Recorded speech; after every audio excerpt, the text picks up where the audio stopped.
श्रीमद् भागवत महापुराण स्कंद तीसरा अध्याय 31वां मनुष्य योनि को प्राप्त हुए जीव की गति का वर्णन। श्री भगवान कहते हैं, माता जी, जब जीव को मनुष्य शरीर में जन्म लेना होता है तो वह भगवान की प्रेरणा से अपने पूर्व कर्मानुसार देह प्राप्ति के लिए पुरुष के वीर्य कण के द्वारा स्त्री के उदर में प्रवेश करता है। वहां वह एक रात्रि में स्त्री के रज में मिलकर एक रूप कलल बन जाता है। 5 रात्रि में बुबुध रूप हो जाता है। 10 दिन में बेर के समान कुछ कठिन हो जाता है और उसके बाद मांसपेशी अथवा अंडज प्राणियों में अंडे के रूप में परिणत हो जाता है। 1 महीने में उसके सिर निकल आता है। 2 मास में हाथ पांव आदि अंगों का विभाग हो जाता है और 3 मास में नख, रोम, अस्थि, चर्म, स्त्री पुरुष के चिन्ह तथा अन्य छिद्र उत्पन्न हो जाते हैं। 4 मास में उसमें मांस आदि 7 धातुएं पैदा हो जाती हैं।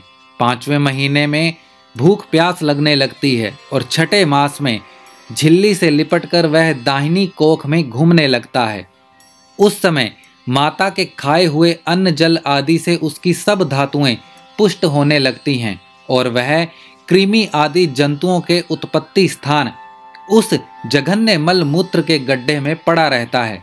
वह सुकुमार तो होता ही है, इसीलिए जब वहां के भूखे कीड़े उसके अंग प्रत्यंग नोचते हैं तब अत्यंत कलेश के कारण वह क्षण क्षण में अचेत हो जाता है।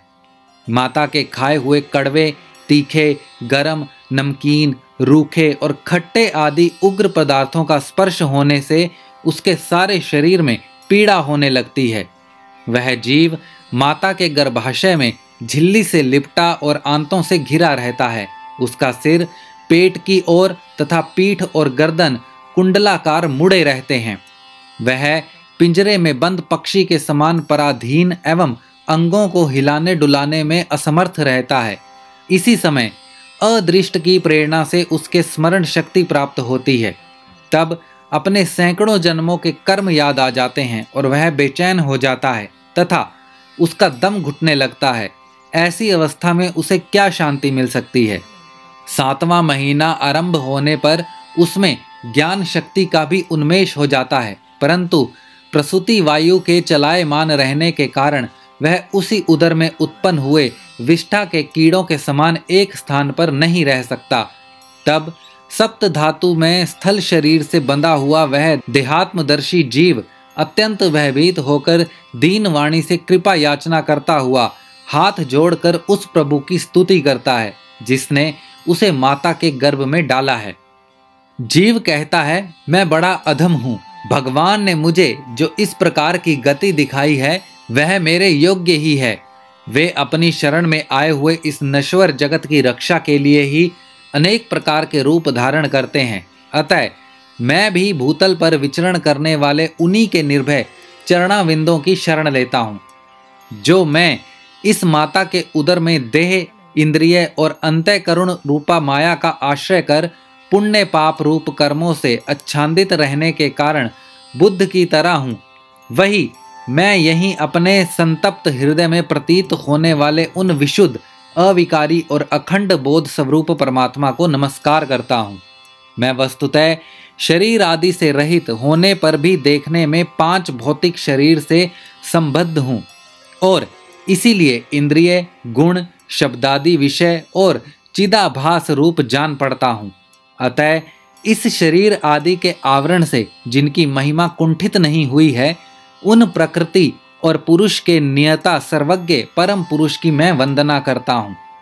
उन्हीं की माया से अपने स्वरूप की स्मृति नष्ट हो जाने के कारण यह जीव अनेक प्रकार के सत्वादि गुण और कर्म के बंधन से युक्त इस संसार मार्ग में तरह तरह के कष्ट झेलता हुआ भटकता रहता है। अतः उन परम पुरुष परमात्मा की कृपा के बिना और किस युक्ति से इसे अपने स्वरूप का ज्ञान हो सकता है।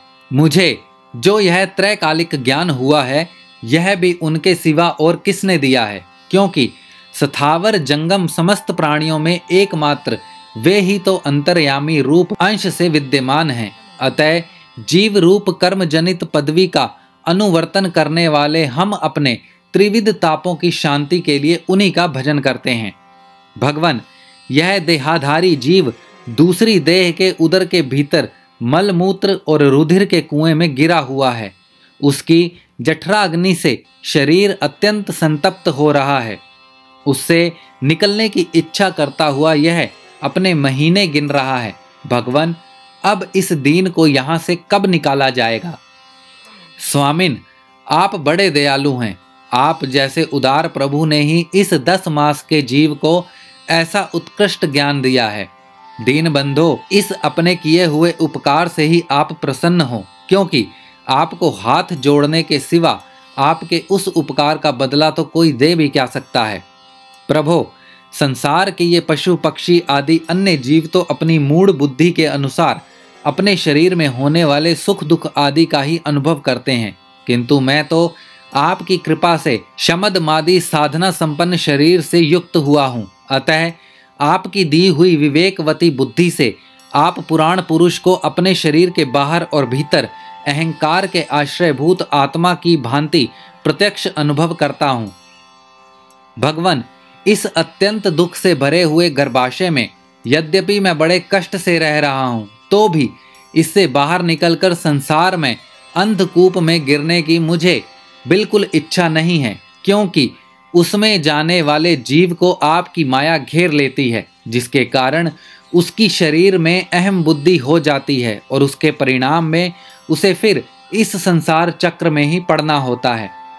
अतः मैं व्याकुलता को छोड़कर हृदय के श्री विष्णु भगवान के चरणों को स्थापित कर अपनी बुद्धि की सहायता से अपने को बहुत शीघ्र इस संसार रूप समुद्र के पार लगा दूंगा, जिससे मुझे अनेक प्रकार के दोषों से युक्त यह संसार दुख फिर ना प्राप्त हो। कपिल देव जी कहते हैं, माता, वह 10 महीने का जीव गर्भ में ही जब इस प्रकार विवेक संपन्न होकर भगवान की स्तुति करता है, तब उस अधोमुख बालक को प्रसव काल की वायु तत्काल बाहर आने के लिए ढकेलती है। उसके सहसा ठेलने पर वह बालक अत्यंत व्याकुल हो नीचे सिर करके बड़े कष्ट से बाहर निकलता है। उस समय उसके श्वास की गति रुक जाती है और पूर्व स्मृति नष्ट हो जाती है। पृथ्वी पर माता के रुधिर और मूत्र में पड़ा हुआ वह बालक विष्टा के कीड़े के समान छटपटाता है। उसका गर्भावास का सारा ज्ञान नष्ट हो जाता है और वह विपरीत गति को प्राप्त होकर बार बार जोर जोर से रोता है। फिर जो लोग उसका अभिप्राय नहीं समझ सकते, उनके द्वारा उसका पालन पोषण होता है। ऐसी अवस्था में उसे जो प्रतिकूलता प्राप्त होती है, उसका निषेध करने की शक्ति भी उसमें नहीं होती।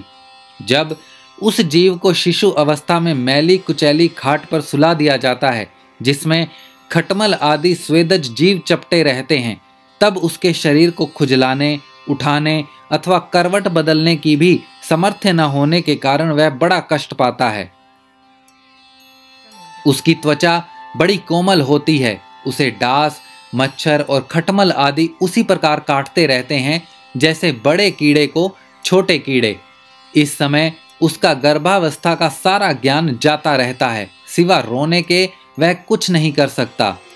इसी प्रकार बाल्य और पौंगण अवस्था में दुख भोग कर वह बालक युवा अवस्था में पहुंचता है। इस समय उसे यदि कोई इच्छित भोग नहीं प्राप्त होता तो अज्ञानवश उसका क्रोध उद्दीप्त हो उठता है और वह शोकाकुल हो जाता है। देह के साथ ही साथ अभिमान और क्रोध बढ़ जाने के कारण वह काम परवश जीव अपना ही नाश करने के लिए दूसरे कामी पुरुषों के साथ वैर ठानता है। खोटी बुद्धि वाला वह अज्ञानी जीव पंचभूतों से रचे हुए इस देह में मिथ्याभिनिवेश के कारण निरंतर मैं मेरेपन का अभिमान करने लगता है। जो शरीर इस वृद्धावस्था आदि अनेक प्रकार के कष्ट ही देता है तथा अविद्या और कर्म के सूत्र में बंधा रहने के कारण सदा इसके पीछे लगा रहता है, उसी के लिए यह तरह तरह के कर्म करता रहता है, जिसमें बंध जाने के कारण इसे बार बार संसार चक्र में पड़ना होता है। सन्मार्ग में चलते हुए यदि इसका किन्हीं जीवा और उपस्थेंद्रिय के भोगों में लगे हुए विषय पुरुषों से समागम हो जाता है और यह उनमें आस्था करके उन्हीं का अनुगमन करने लगता है, तो पहले के समान ही फिर नार की योनियों में पड़ता है। जिनके संग से इसके सत्य, शौच, दया, वाणी का संयम, बुद्धि, धन संपत्ति, लज्जा, यश, क्षमा, मन और इंद्रियों का संयम तथा ऐश्वर्य आदि सभी सद्गुण नष्ट हो जाते हैं, उन अत्यंत शोचनीय स्त्रियों के क्रीड़ा मृग, अशांत, मूढ़ और देहात्मदर्शी असत पुरुषों का संग कभी नहीं करना चाहिए, क्योंकि इस जीव को किसी और का संग करने से ऐसा मोह और बंधन नहीं होता जैसा स्त्री और स्त्रियों के संगियों का संग करने से होता है। एक बार अपनी पुत्री सरस्वती को देखकर ब्रह्मा जी भी उसके रूप लावण्य से मोहित हो गए और उसके मृगी रूप होकर भागने पर उसके पीछे निर्लज्जता पूर्वक मृग रूप होकर दौड़ने लगे। उन्हीं ब्रह्मा जी ने मारीची आदि प्रजापतियों की तथा मारीची आदि ने कश्यप आदि की और कश्यप आदि ने देव, मनुष्य आदि प्राणियों की सृष्टि की। अतः इनमें एक ऋषि प्रवर नारायण को छोड़कर ऐसा कौन पुरुष हो सकता है जिसकी बुद्धि स्त्री रूपिणी माया से मोहित ना हो। अहो, मेरी इस स्त्री रूपिणी माया का बल तो देखो, जो अपने भ्रकुटी विलास मात्र से बड़े बड़े दिग्विजय वीरों को पैरों से कुचल देती है। जो पुरुष योग के परम पद पर आरूढ़ होना चाहते हों अथवा जिसे मेरी सेवा के प्रभाव से आत्मा अनात्मा का विवेक हो गया हो, वह स्त्रियों का संग कभी ना करे, क्योंकि उन्हें ऐसे पुरुषों के लिए नरक का खुला द्वार बताया गया है। भगवान की रची हुई यह स्त्री रूपाणी माया धीरे धीरे सेवा आदि के मिस से पास आती है। इससे तिनकों से ढके हुए कुएं के समान अपनी मृत्यु ही समझें। स्त्री में आसक्त रहने के कारण तथा अंत समय में स्त्री का ध्यान रहने से जीवों को स्त्री योनि प्राप्त होती है। इस प्रकार स्त्री योनि को प्राप्त हुआ जीव पुरुष रूप में प्रतीत होने वाली मेरी माया को ही धन, पुत्र और ग्रह आदि देने वाला अपना पति मानता रहता है। सो जिस प्रकार व्याधे का गान कानों को प्रिय लगने पर भी बेचारे भोले भाले पशु पक्षियों को फंसाकर उनके नाश का ही कारण होता है, उसी प्रकार उन पुत्र, पति और ग्रह आदि को विधाता की निश्चित की हुई अपनी मृत्यु ही जाने। देवी, जीव के उपाधि भूत लिंग देह के द्वारा पुरुष एक लोक से दूसरे लोक में जाता है और अपने प्रारब्ध कर्मों को भोगता हुआ निरंतर अन्य देहों की प्राप्ति के लिए दूसरे कर्म करता रहता है। जीव का उपाधि रूप लिंग शरीर तो मोक्ष पर्यंत उसके साथ रहता है तथा भूत, इंद्रिय और मन का कार्य रूप स्थूल शरीर इसका भोगाधिष्ठान है।